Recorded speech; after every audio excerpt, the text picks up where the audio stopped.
capítulo 2, versículo 6. Nós vamos ler o nosso texto agora. O texto diz assim: entretanto, expomos sabedoria entre os experimentados, não, porém, a sabedoria deste século, nem a dos poderosos desta época que se reduzem a nada. Mas falamos a sabedoria de Deus em mistério, outrora oculta, a qual Deus preordenou desde a eternidade para a nossa glória. Sabedoria essa que nenhum dos poderosos deste século conheceu, porque se a tivessem conhecido, jamais teriam crucificado o Senhor da glória. Mas como está escrito, nem olhos viram, nem ouvidos ouviram, nem jamais penetrou em coração humano o que Deus tem preparado para aqueles que o amam. Mas Deus no-lo revelou pelo Espírito, porque o Espírito a todas as coisas perscruta, até mesmo as profundezas de Deus. Eu vou pedir a você, querido, que você ore comigo mais uma vez, tá bom? Senhor, meu Deus e meu Pai, nós nos apresentamos diante do Senhor agora para ouvir a Tua palavra, Senhor. Nós já cantamos, já celebramos, já adoramos o Teu nome, já comungamos, já entregamos as nossas ofertas. Agora nós queremos ouvir a Tua palavra, Senhor. E a minha oração é que o Espírito Santo abra o nosso entendimento, ilumine o nosso entendimento, Senhor, para que possamos de fato compreender a Tua palavra. Que a Tua palavra traga o alimento que a nossa alma precisa, Senhor, para que sejamos fortalecidos na nossa caminhada, em nome do Senhor Jesus Cristo.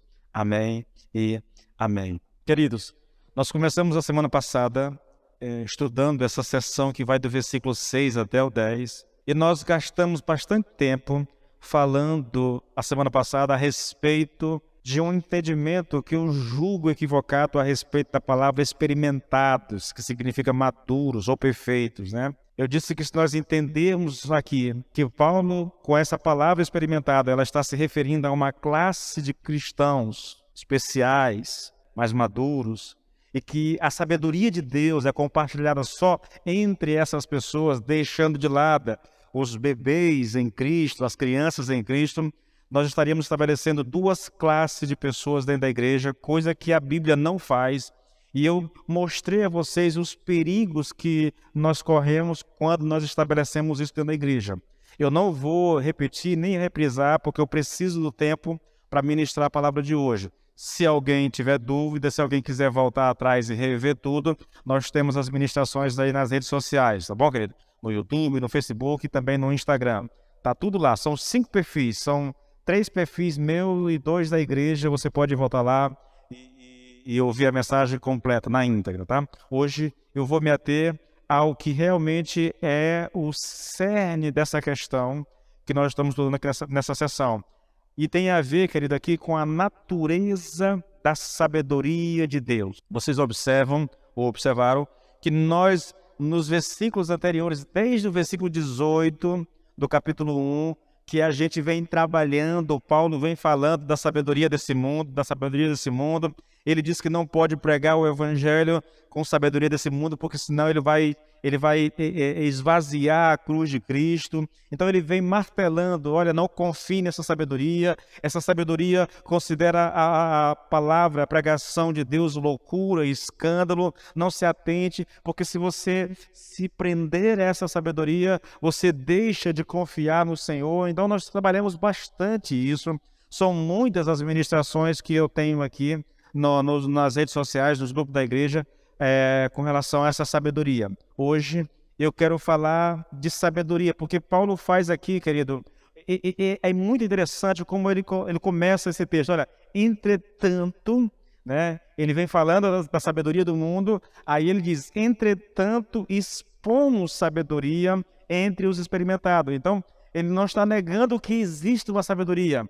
Ele está apenas dizendo que a sabedoria do mundo, ela não é confiável e que agora ele vai trazer uma sabedoria que vem de Deus, né? É por isso que a gente vai estudar aquilo que eu chamo de a natureza da sabedoria divina, tá bom? E eu queria chamar a sua atenção para isso, querido, para ver como é que ela se manifesta essa sabedoria que vem de Deus. Então, como eu preciso do tempo para ministrar, eu vou me ater exatamente às características dessa sabedoria, tá bom? E a primeira delas aqui, queridos, é que a sabedoria de Deus é uma sabedoria de origem não humana. É a primeira característica. Versículo 6, tá?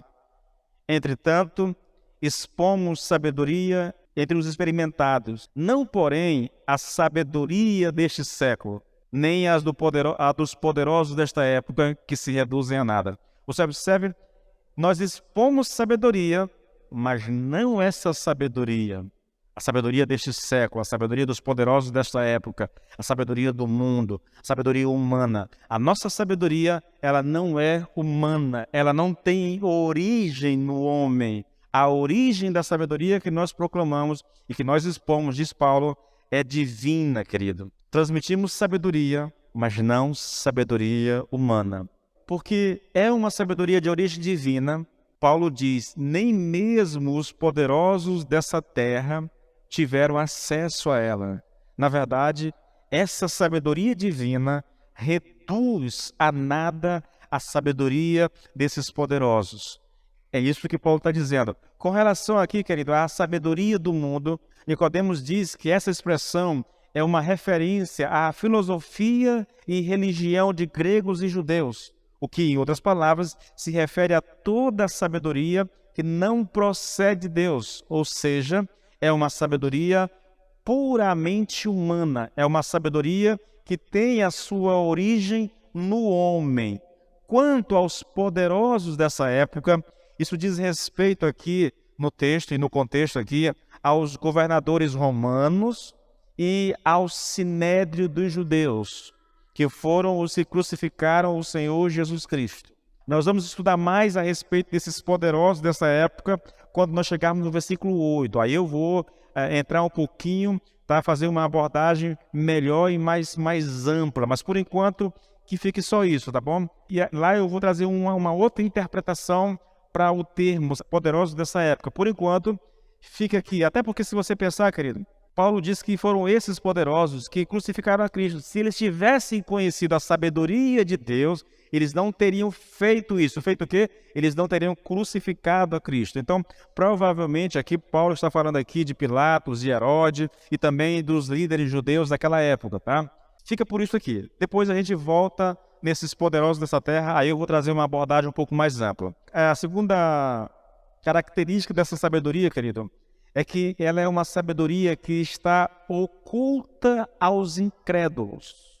Olha o versículo 7. Pelo contrário, transmitimos a sabedoria de Deus em mistério, a sabedoria que estava oculta. Quando ele fala mistério, ele vai explicar o que é isso. O que é essa sabedoria que estava em mistério? É a sabedoria que estava oculta, tá? Quando Paulo diz transmitimos, querido, ele está se referindo aqui a ele mesmo, ele está também se referindo aqui aos companheiros de ministério, aqui Apolo, Filemon, esse pessoal todo, Timóteo, entendeu? Tito, são os companheiros de ministério. Mas também, querido, provavelmente, com toda certeza, ele está falando também aqui dos outros apóstolos. Nós transmitimos, tá? Ele diz, transmitimos sabedoria de Deus em mistério. E na sequência ele explica o que é esse mistério. Ele diz que é a sabedoria que estava oculta. Agora, preste atenção, queridos. Mistério é uma referência a algo que anteriormente estava em Deus, oculto de todos os olhos humanos, mas que agora foi revelado na história por meio de Cristo e tornado compreensível ao seu povo por meio do Espírito. Estava oculto aos olhos tanto de gentios como de judeus, mas que Deus trouxe à luz através do Espírito Santo. Esse mistério, querido, está relacionado aqui à loucura e ao escândalo da mensagem a respeito da morte de Jesus Cristo lá na cruz, entendeu? Na verdade, esse mistério de Deus aqui é o ponto culminante de todo o plano de salvação de Deus, que os gentios e os judeus rejeitaram completamente. Deixa eu te mostrar aqui. Em Efésios capítulo 3, a partir do versículo 3, está escrito assim, olha, isto é, o mistério que me foi dado a conhecer por revelação. Escute isso aqui, irmãos. É muito interessante. Quando eu digo que a sabedoria de Deus ela não é de origem humana, eu estou dizendo que essa sabedoria ela é dada ao ser humano por meio de revelação. É o que Paulo está dizendo aqui, olha. Isto é, o mistério que me foi dado a conhecer por revelação, como já lhes escrevia brevemente. Ao ler isso, vocês poderão entender a minha compreensão do mistério de Cristo. Esse mistério não foi dado a conhecer aos homens de outras gerações, mas agora foi revelado pelo Espírito aos santos apóstolos e profetas de Deus, a saber, qual é o mistério? Que mediante o Evangelho, os gentios são co-herdeiros com Israel, membros do mesmo corpo e coparticipantes da promessa em Cristo. Todo mistério, querido, tem a ver com a maneira como Deus resolveu salvar o ser humano. A sabedoria de Deus, o mistério de Deus, aponta única e exclusivamente para Jesus Cristo. E mais ainda, para a sua morte naquela cruz, entende? Olha, Colossenses 2:2. Esforço-me para que eles sejam fortalecidos em seus corações, estejam unidos em amor e alcancem toda a riqueza do pleno entendimento, a fim de conhecerem plenamente o mistério de Deus, a saber, Cristo. É muito claro, né? Paulo está dizendo, por meio do Espírito Santo, que o mistério de Deus é Cristo. Ele é o mistério. Ele é a sabedoria de Deus que estava oculta.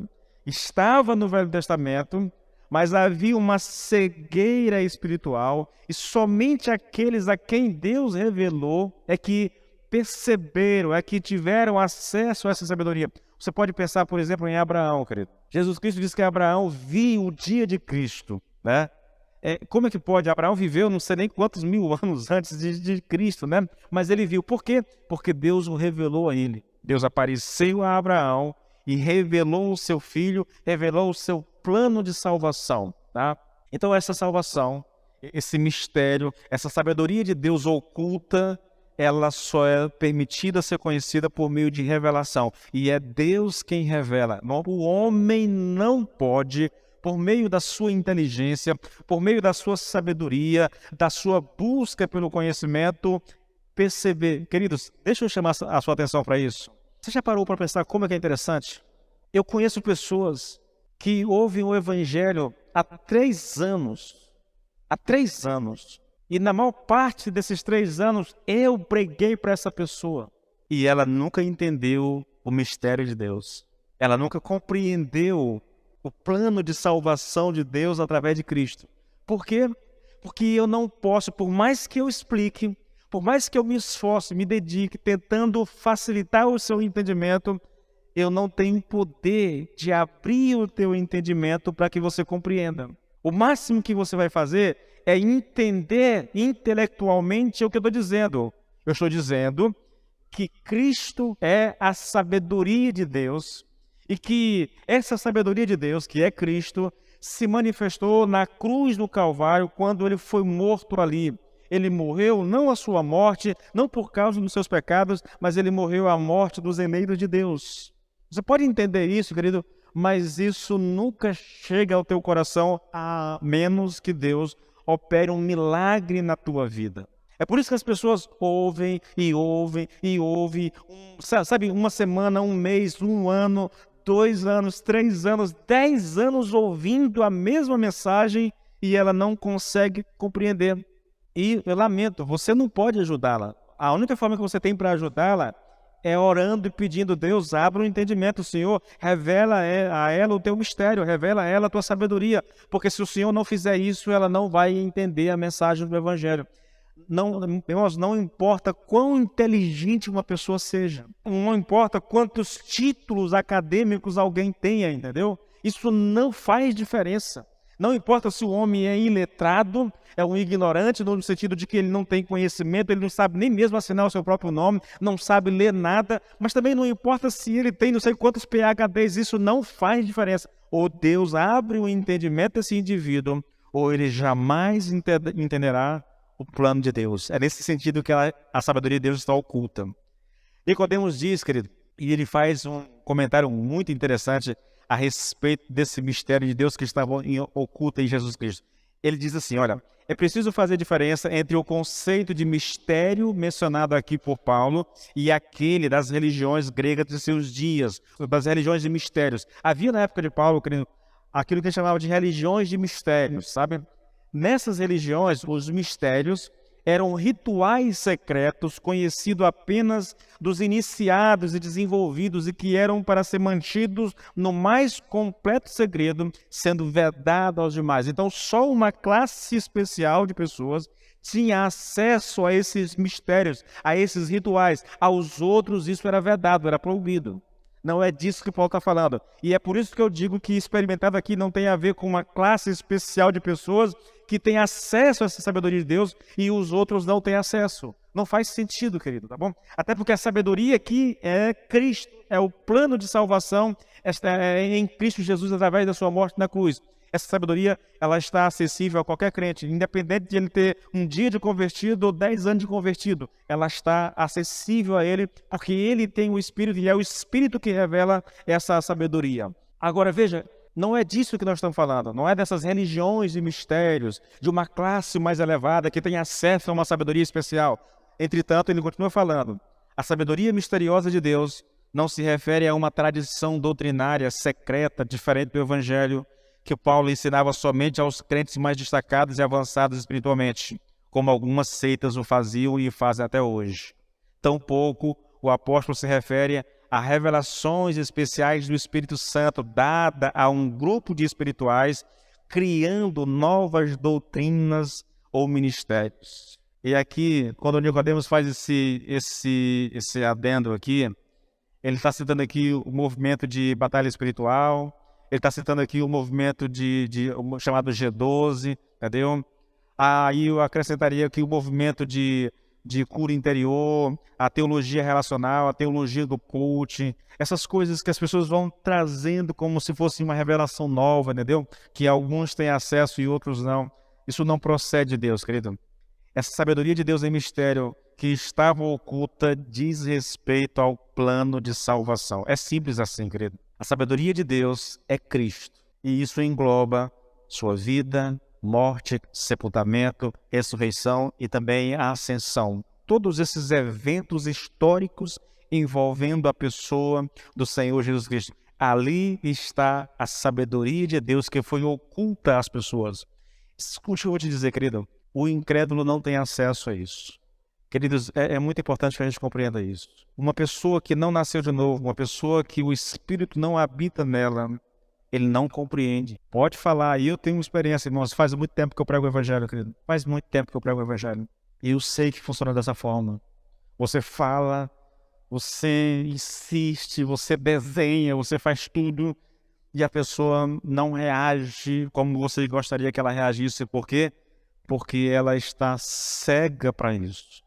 Irmãos, eu considero essa uma das verdades mais importantes e libertadoras do cristianismo. Nós não temos o poder de converter ninguém. Não somos nós que convertemos uma pessoa. Deus pode até nos usar, irmãos, para ir até a pessoa, falar, de orar por ela, pedindo para Deus agir no coração dela. Deus pode nos usar, mas salvar uma pessoa é obra única e exclusiva de Deus por meio do seu Espírito. É quando ele abre o entendimento que a pessoa passa a compreender. É quando Deus revela o coração da pessoa e ela realmente entende essa sabedoria, então ela se converte. Então ela aceita Jesus. Olha, querido, eu vou citar mais uma vez Nicodemo, porque ele diz assim, olha, nas religiões e mistérios, os rituais eram desconhecidos porque eram mantidos em segredo e nunca eram mencionados fora do círculo dos iniciados, dos especiais. O mistério consistia nisto, que eles eram ocultados do conhecimento público. A sabedoria de Deus é diferente.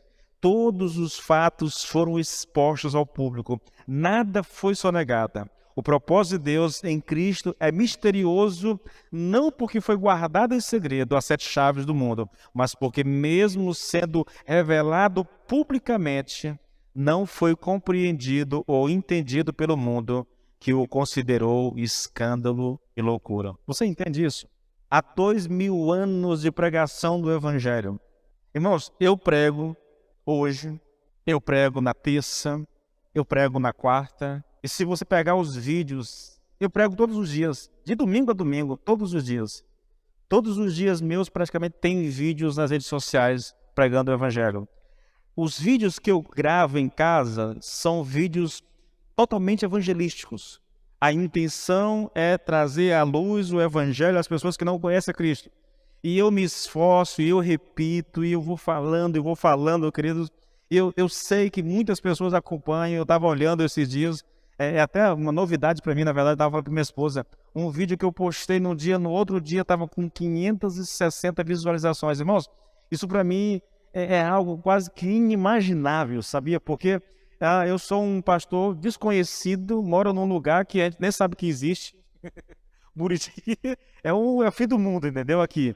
Então a gente não tem, não se ofenda não, tá bom? Eu sou daqui também, por favor.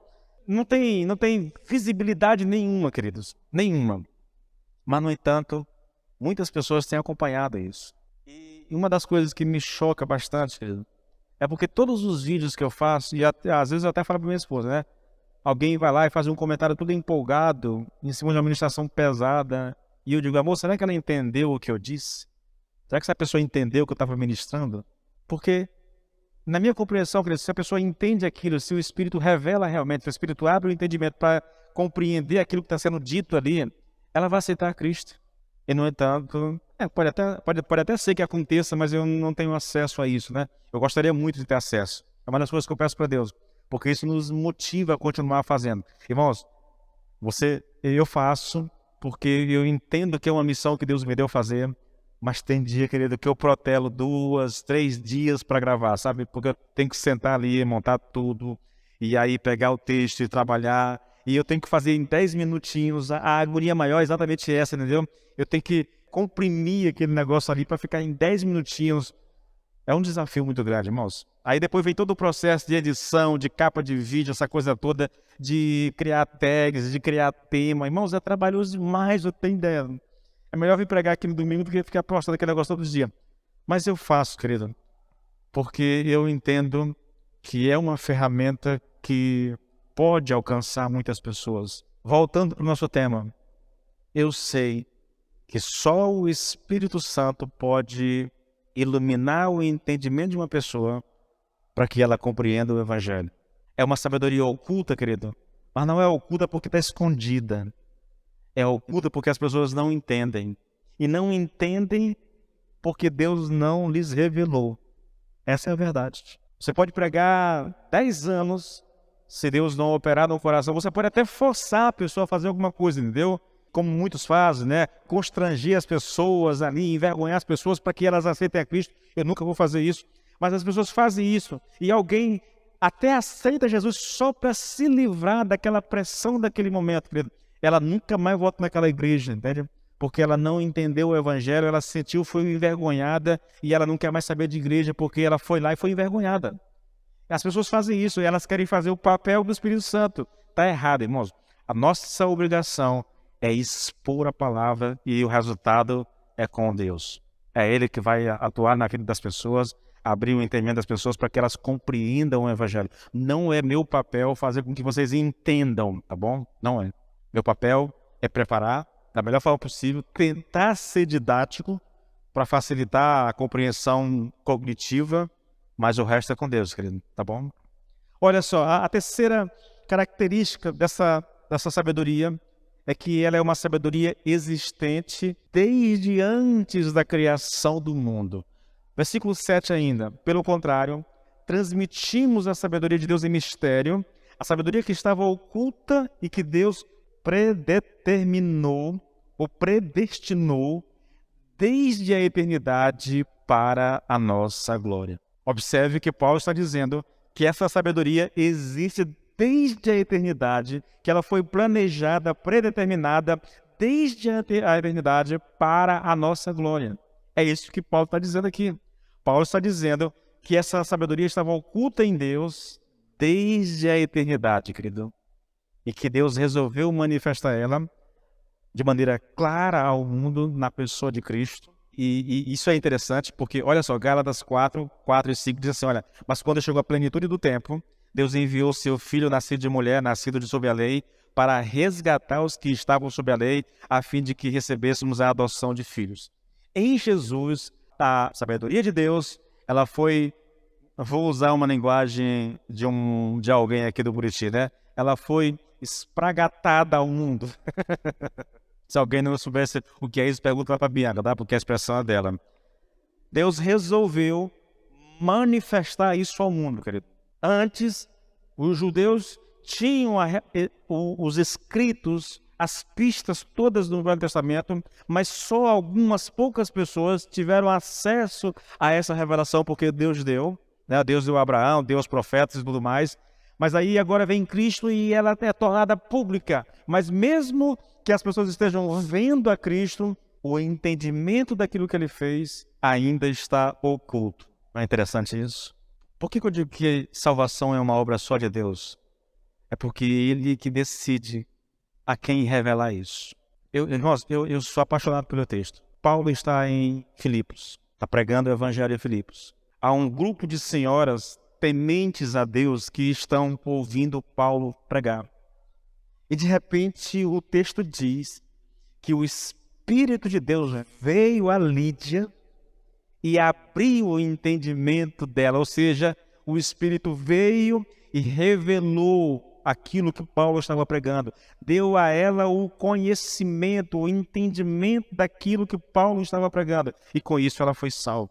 É assim que funciona, irmãos. Até mesmo, querido, para a nossa caminhada espiritual, para o nosso fortalecimento espiritual, é preciso que o Espírito Santo ilumine o nosso entendimento. Por que a gente prega ano após ano, querido, e as pessoas caminham para a igreja ano após ano e você não percebe mudança na vida dela? Eu tenho algumas teorias que eu não vou nem compartilhar com vocês aqui, tá bom? Mas é preocupante, porque duas coisas, e todas duas são ruins. Ou o Espírito está te dando entendimento e você está desobedecendo o Espírito, ou ele não está te dando entendimento e você está numa situação muito perigosa, porque o Espírito não está falando contigo. Qualquer que seja a situação é ruim. É uma sabedoria que vem de Deus, mas que é dada a conhecer o homem por meio do Espírito Santo. Sabe, querido, a morte de Cristo na cruz, ela aconteceu para que pecadores fossem salvos. Essa morte na cruz, ela não foi um pensamento de última hora da parte de Deus, uma espécie de plano B quando Adão pecou. Tem algumas pessoas pensam que Deus tinha um plano de salvação, um plano original em Adão, mas esse plano falhou. Esse plano foi literalmente por água abaixo no dilúvio. Então o plano de Deus de salvação em Adão falhou. Acabou em água, literalmente. Agora Deus elaborou um outro plano que vai começar com a família de Noé. Mas esse plano também falhou. Então Deus tenta novamente agora por meio de Abraão. E ele começa tudo de novo. E Deus vai tentando e vai dando... Até que ele pensou, não, vou mandar meu filho para salvar o mundo. Como se a vinda de Cristo fosse um pensamento posterior, muito posterior. Deus tentou várias coisas, nada deu certo, agora eu vou enviar meu filho. Irmãos, isso não existe, querido. Essa ideia de um Deus que não sabe o que está acontecendo, de que está tentando, né? Eu tentei com Adão, não deu certo, eu tentei com Noé, não deu certo, eu tentei com Abraão, não deu certo, agora eu vou enviar meu filho. Você já ouviu falar num negócio chamado teologia relacional, ou teísmo aberto? Conhece essas expressões?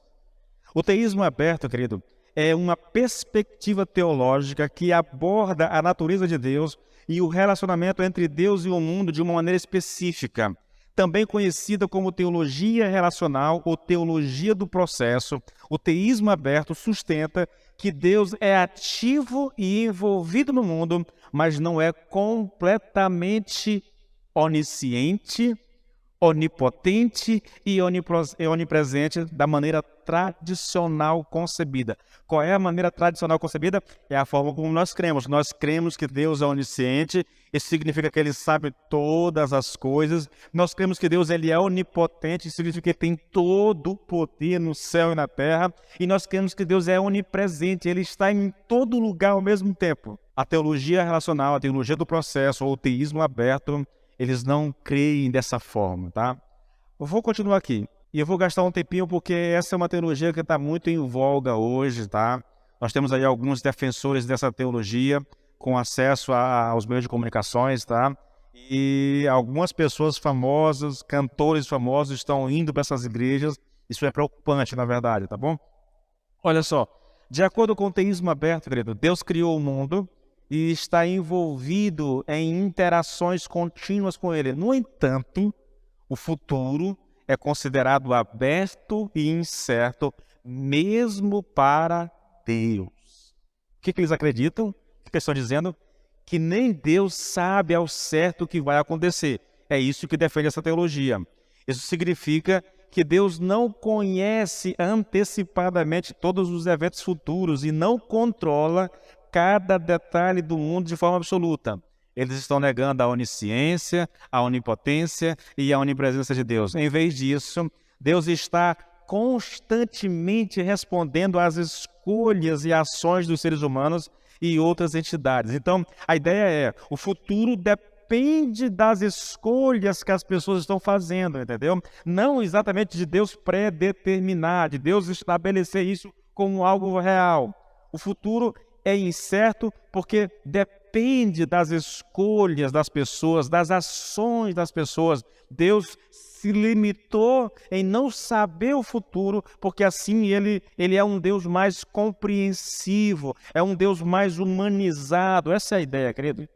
Quando você pensa numa catástrofe, sabe? E aí você vem para a Bíblia e diz assim, olha, a catástrofe foi ocasionada como uma espécie de juízo de Deus sobre o mundo. Aí o pessoal da teologia aberta diz assim, mas eu não creio num Deus que mata tanta gente inocente. A pergunta é, existe gente inocente?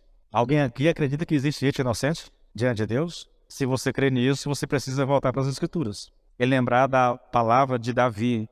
Eu fui concebido em iniquidade, em pecado, e em iniquidade eu nasci. O homem já nasce sentenciado e condenado diante de Deus, irmãos. Não tem ninguém inocente, não há ninguém bom, não há nenhum justo sequer sobre a terra. Todos nós pecamos, todos nós somos pecadores. O teísmo aberto também tem implicações para o plano de salvação. Em vez de ver a salvação como um evento fixo e predeterminado, o teísmo aberto entende a salvação como um processo contínuo e aberto. Isso significa que a resposta humana à graça de Deus desempenha um papel significativo na determinação do resultado final. A liberdade humana e a participação ativa no processo salvífico são enfatizadas. De acordo com o teísmo aberto, Deus está, escute isso aqui, querido, Deus está constantemente trabalhando para influenciar e transformar a vida das pessoas, oferecendo graça e oportunidades para a salvação. No entanto, as escolhas humanas são consideradas significativas e podem afetar o resultado final. É tipo assim, o que Deus pode fazer, Ele está fazendo por você, mas se você recusar a oferta de Deus, então você está perdido. O futuro é incerto, porque Deus vai continuar tentando, né? Vai continuar te oferecendo oportunidade. Mas como Ele não sabe o que você vai fazer, que decisão vai tomar, então nós não sabemos o que vai acontecer no futuro. É isso que propõe a teologia, o teísmo aberto, querido. A salvação não é vista como algo que simplesmente acontece no futuro, mas como um processo dinâmico que ocorre ao longo da vida de uma pessoa. Por fim aqui, querido, o teísmo aberto é uma perspectiva teológica que enfatiza a relação ativa entre Deus e o mundo, onde o futuro é incerto e a salvação é vista como um processo contínuo e aberto, com ênfase na liberdade humana e na resposta à graça de Deus. O que eles estão dizendo é o seguinte, em última instância, tudo depende da vontade do homem. É isso que está sendo dito. Alguém só é salvo se ele responder ao agir de Deus. Deus não intervém na vida dele. Deus não é o Deus que abre o entendimento e faz ele compreender. Não. Deus apresenta as oportunidades, Deus oferece as oportunidades, manifesta a graça e espera que a pessoa tome uma decisão. Querido, isso é loucura. E eu vou te mostrar isso pela Bíblia, irmãos. Escute isso aqui, querido. Toda essa ideia cai por terra. Eu não sei como é que esses homens defendem essas coisas, irmãos. Porque olhem o que a Bíblia diz, querido. Efésios, capítulo 1, versículo 4 e 5. Antes da fundação do mundo, Deus nos escolheu. Tempo pretérito. passado, Deus nos escolheu. Não fomos nós que escolhemos Deus, foi Ele que nos escolheu. Antes da fundação do mundo, Deus nos escolheu nele para sermos santos e irrepreensíveis diante dele. Em amor, nos predestinou para ele. E disse assim, olha, ele não havia nem mundo ainda, e Deus olhou e disse assim, eu quero esse, eu quero aquele, são meus. Ele escolheu, irmãos. Escolha tem sentido. Eu quero esse para mim, eu quero aquele para mim, eu quero aquela para mim, é minha. Sou eu que defino isso. Não é ele que me escolhe, sou eu que escolho. Irmãos, Atos 13, 48. Ouvindo isso, os gentios alegraram-se e bendisseram a palavra do Senhor. E escute isso aqui, pelo amor de Deus, irmãos. E creram todos os que haviam sido designados para a vida eterna. Paulo está pregando aqui e muita gente se converteu. Mas quem se converteu? Somente aqueles que haviam sido predestinados para a vida eterna. Somente aqueles que haviam sido escolhidos por Deus antes da fundação do mundo para serem salvos. Essas pessoas se salvaram. Essas pessoas foram alcançadas. Por quê? Porque foi Deus quem as escolheu. Isso não depende da vontade humana, querido. Isso não depende do querer humano, entende? Isso é uma ação de Deus. Agora, deixa eu tentar enfatizar uma coisa. Pastor, então eu não tenho que tomar uma decisão? Tem. Isso não é contradição, não, querido, não é. Se Deus te escolheu, Ele vai te dar vida. Porque você está morto espiritualmente, Ele vai te dar vida, Ele vai abrir o teu entendimento, e quando Ele abrir o teu entendimento, você diz, agora eu quero, agora eu aceito Jesus, agora eu entrego a minha vida para Jesus. Mas por quê? Porque Deus foi lá na tua vida, no teu coração, abriu o teu entendimento, revelou a sua vontade, e você agora está apto para dizer sim a Deus. Mas se Deus não fizer isso, querido, então não há salvação na vida de ninguém.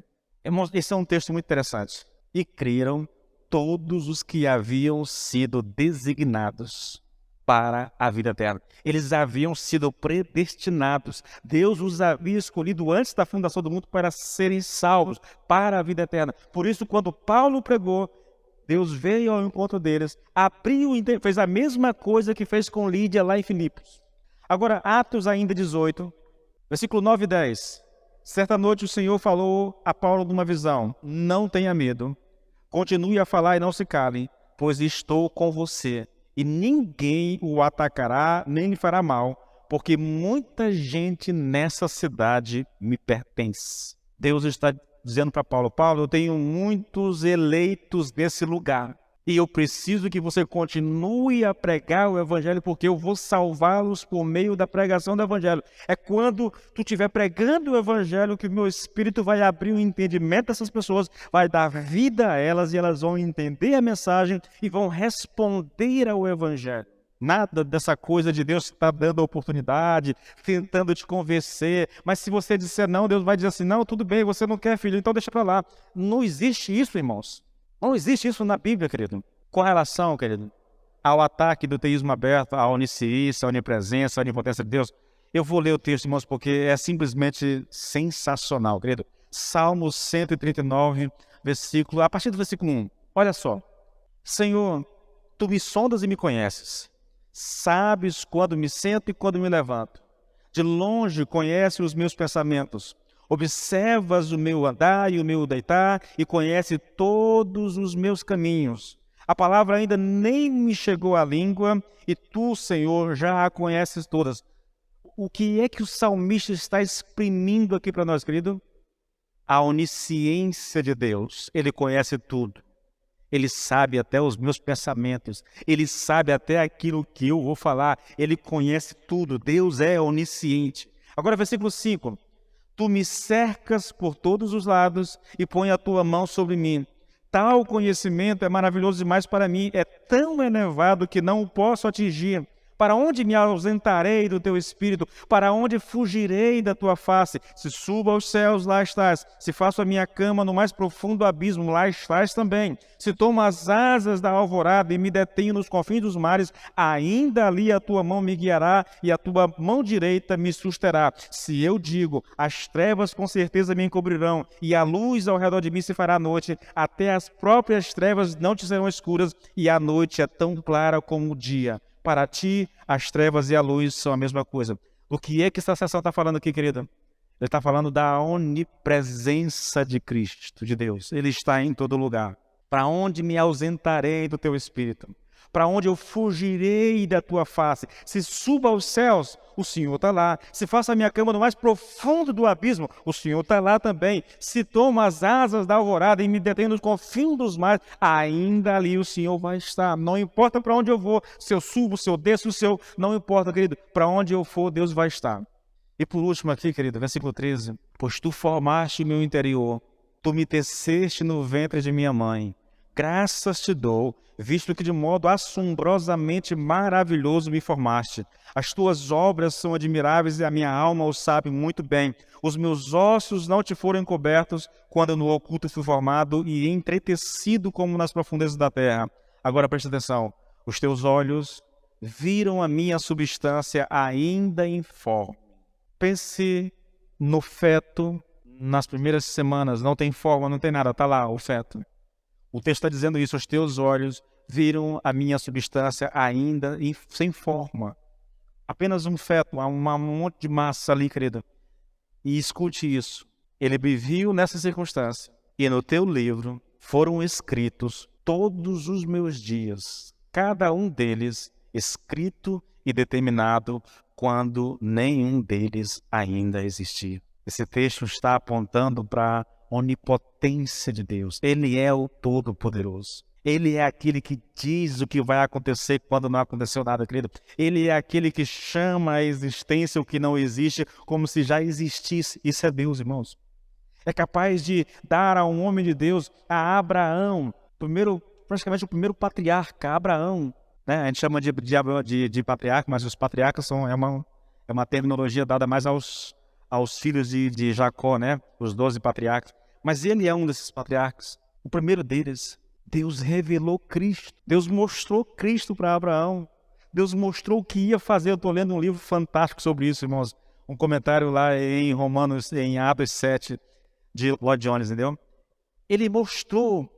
Abraão viu o que ia acontecer, querido, e ele creu em Cristo. Não sei nem quanto tempo antes, Deus revelou a ele o que ia acontecer. Deus mostrou ao profeta Isaías minuciosamente detalhes do que aconteceria com Cristo. Deus mostrou aos salmistas detalhes do que ia acontecer.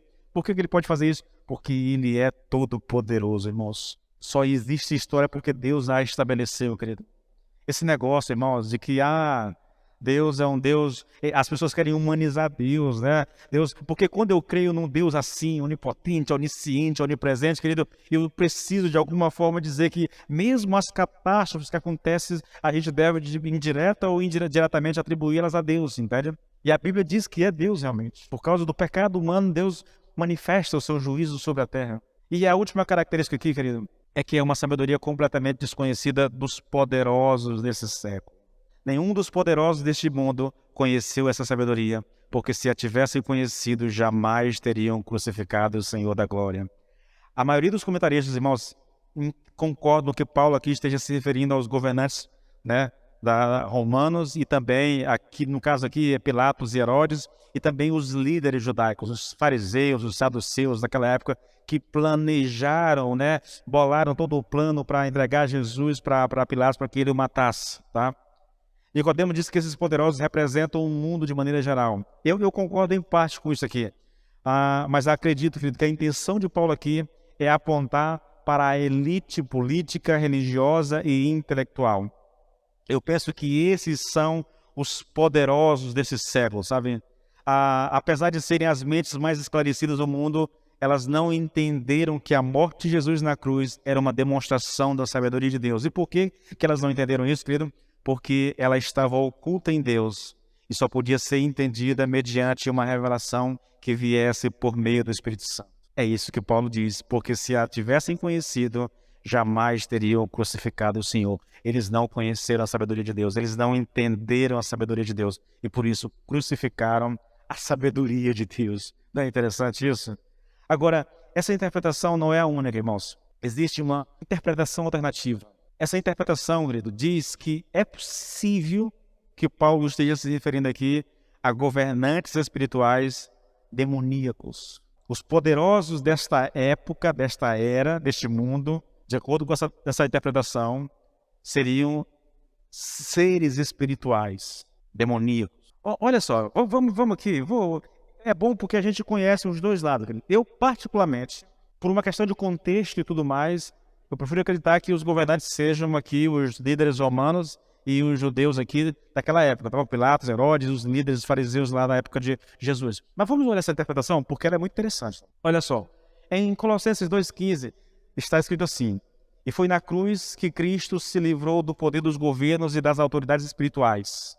Está falando aqui de seres malignos, tá bom? Ele humilhou esses poderes publicamente, levando os prisioneiros no seu desfile de vitória. É um texto que não vale a pena a gente entrar aqui agora, porque senão eu teria que gastar muito tempo para explicar. Mas há governos espirituais, né, seres malignos, que foram vencidos na cruz pelo Senhor Jesus Cristo. Os defensores dessa interpretação acreditam que essa ideia, né, de que os poderosos aqui sejam esses seres malignos, ela se encaixa melhor lá de acordo com 1 Coríntios 2,6, onde Paulo fala da sabedoria dos poderosos deste mundo. Os defensores dessa teoria, eles dizem assim, olha, sem dúvida Pilatos e Herodes e outros governantes não eram conhecidos por ter alguma sabedoria especial. Então Paulo não pode estar falando desses governos, tá? Porque eles não tinham essa sabedoria. A sabedoria desta era vem dos governantes desta era, dos quais Satanás é o príncipe. João 12:31, 14:30, 16:11, todos esses textos falam de Satanás como o príncipe desse mundo, tá bom? E aqui ele diz, é evidente que os líderes espirituais tendem a operar na vida dos governantes humanos e por meio deles. A ideia é que líderes, sejam líderes religiosos, sejam políticos, sejam o pessoal da filosofia, a liderança desse mundo, ela é influenciada por seres malignos. Isso é verdade, irmãos. Tá? Esse é o motivo pelo qual Paulo diz assim, olha, a nossa luta não é contra a carne e contra o sangue, mas contra os principados e potestades, contra os dominadores desse mundo tenebroso, contra as forças espirituais do mal nas regiões celestiais. Sim, há seres malignos que atuam na vida dos governantes da nossa época, entendeu? Até mesmo dos líderes religiosos da nossa época, influenciando essas pessoas a afastarem os outros de Deus, entendeu? Com ensinos errados. Olha a teologia, querido. Olha o teísmo aberto. O que é o teísmo aberto, irmãos? É uma negação de Deus. De onde é que vem isso, querido? É a inteligência do homem só? Não, querido. Eu não descarto a inteligência do homem, mas também não descarto de forma alguma uma ação maligna no coração desses homens, onde eles desvirtuam a palavra de Deus, levando as pessoas, eles estão pregando a palavra de Deus, falando de Deus e ao mesmo tempo afastando as pessoas de Deus. Isso é uma ação maligna.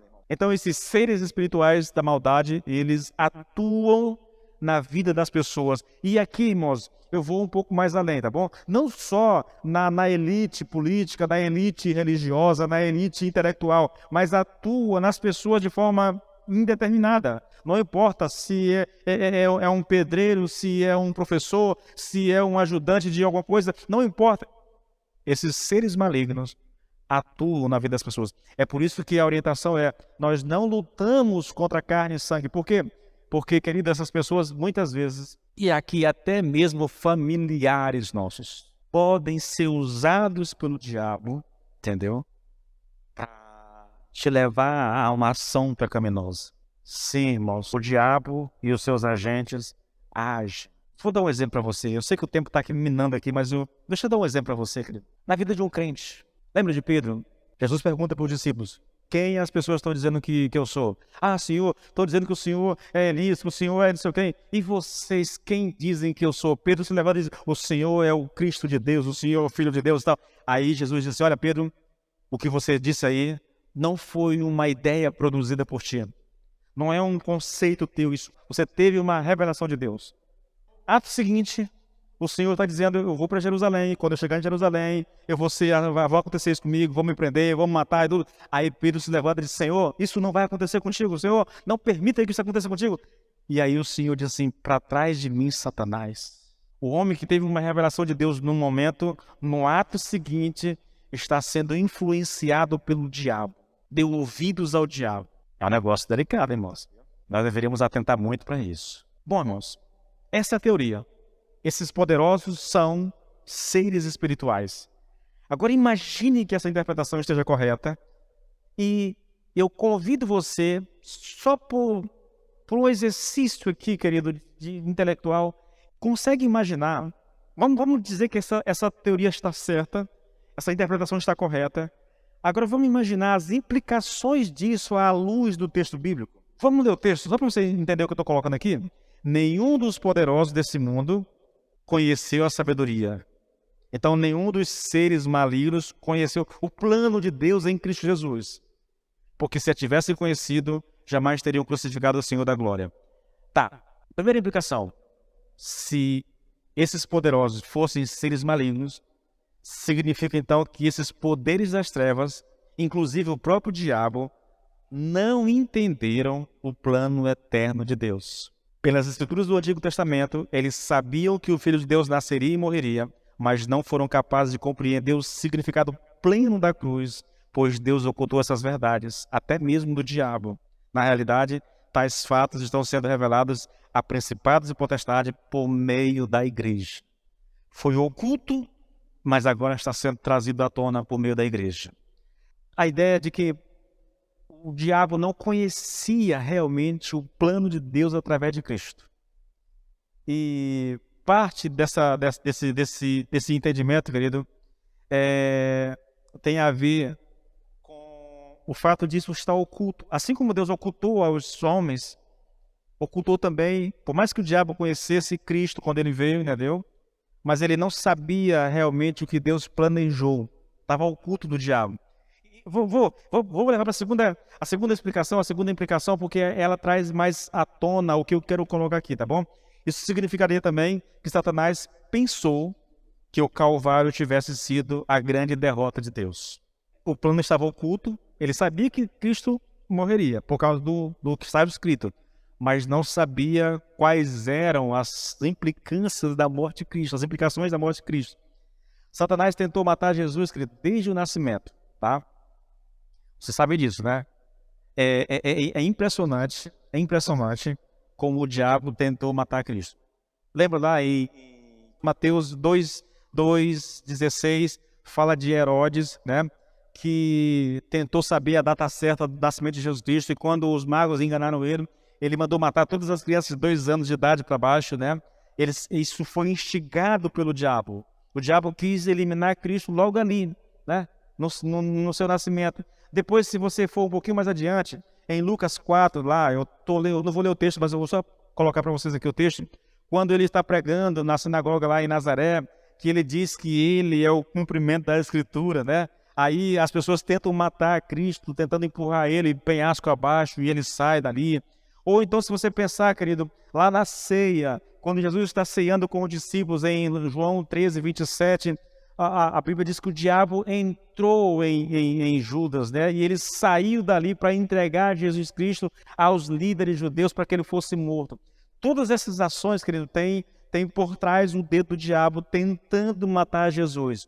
Isso implica que ele não sabia o que significaria a morte de Cristo.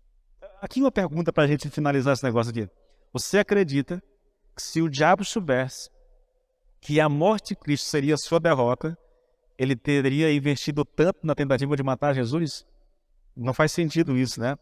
Ele sabia que Cristo morreria, mas não conhecia as implicações disso, ou seja, a sabedoria de Deus, o plano de salvação de Deus estava oculto até mesmo do diabo e dos seres malignos. Onde isso tudo nos leva, irmãos? Isso nos leva a um pensamento simples. Se eu entendo essa verdade, se eu creio nessa verdade, de que Cristo Jesus morreu na cruz para me salvar, então eu sou alguém em quem o Espírito Santo habita. E é por isso que eu creio nessa verdade. Porque se o Espírito Santo não habitar em mim, irmãos, eu jamais entenderia isso.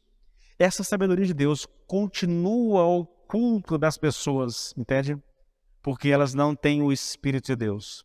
Só o Espírito agindo dentro de mim me faz crer naquilo que Jesus Cristo fez na cruz do Calvário. Gente, é um negócio assim extraordinário. Eu creio que Jesus morreu a minha morte. Eu creio que Jesus sofreu a minha condenação, que Ele pagou o preço do meu pecado, que Ele sofreu o meu inferno naquela cruz. Não é porque eu sou uma boa pessoa, não é porque eu mereço, não tem nada a ver comigo, tem a ver com o amor de Deus e com o plano de Deus para a minha vida. É simples assim. Eu sei que todos os meus pecados foram perdoados. Eu tenho consciência disso, eu não sofro de culpa diante de Deus, jamais, irmão, por causa de pecado, entendeu? Porque eu tenho consciência de que Deus já me perdoou em Cristo. Na cruz, todos os meus pecados cometidos no passado foram perdoados. Todos os meus pecados cometidos agora são perdoados. E aqueles que eu ainda vou cometer, todos eles foram colocados nas costas de Jesus e Ele morreu no meu lugar, pagando o preço deles. É por isso que eu sou salvo. Não tem a ver comigo, com bondade, ou com obras, ou com qualquer outra coisa que você possa imaginar. Nada a ver comigo, irmãos. Mas apenas uma manifestação da bondade, da graça, da misericórdia de Deus em relação a mim. Se você crê nisso, você é alguém que tem o Espírito Santo. Você é alguém que foi salvo. Se você não crê, querido, então você ainda não conhece a Cristo. E eu não estou falando de uma crença intelectual. Eu estou falando de uma... Eu vou apelar novamente, irmãos. Não é crer com a mente, é crer com o coração. Porque eu creio e eu vivo para Deus. Porque eu creio e eu me esforço diariamente para viver uma vida de obediência e agradável ao Senhor. Porque eu creio e eu me esforço para fazer aquilo que a Bíblia me manda fazer. Porque eu creio, eu prego. Porque eu creio, eu vou tentar de todas as formas, querida, viver uma vida santa. Se você crê nisso, você é salvo. A sabedoria de Deus foi revelada ao teu coração. Se você não crê nisso, você precisa buscar em Deus para que Ele te dê essa graça e Ele abra o teu entendimento e revele essa sabedoria. Tá bom, queridos? Nós encerramos aqui. Vamos nos colocar de pé e orar.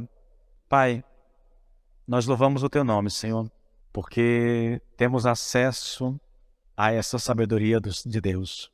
O Senhor achou por bem revelá-las a nós. Nós não merecemos, Pai. Nenhum de nós merece. Nenhum de nós é digno. Mesmo assim, o Senhor nos alcançou. Mesmo assim, o Senhor enviou o teu Filho unigênito para morrer em nosso lugar.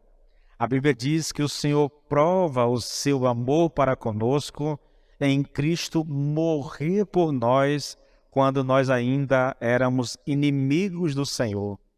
Não há amor maior do que esse, Senhor. Não há graça mais poderosa do que essa.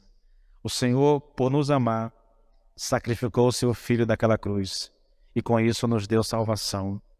A nós, Pai, cabe apenas gratidão. Uma gratidão que contagie, contamine todas as nossas atitudes. Pai, que tudo que nós fizermos para o Senhor seja feita por gratidão, porque o Senhor nos escolheu. O Senhor nos escolheu antes da fundação do mundo e nos fez filhos e filhas e escreveu o nosso nome no livro da vida. E é por isso que nós temos a esperança de um dia viver a eternidade com o Senhor.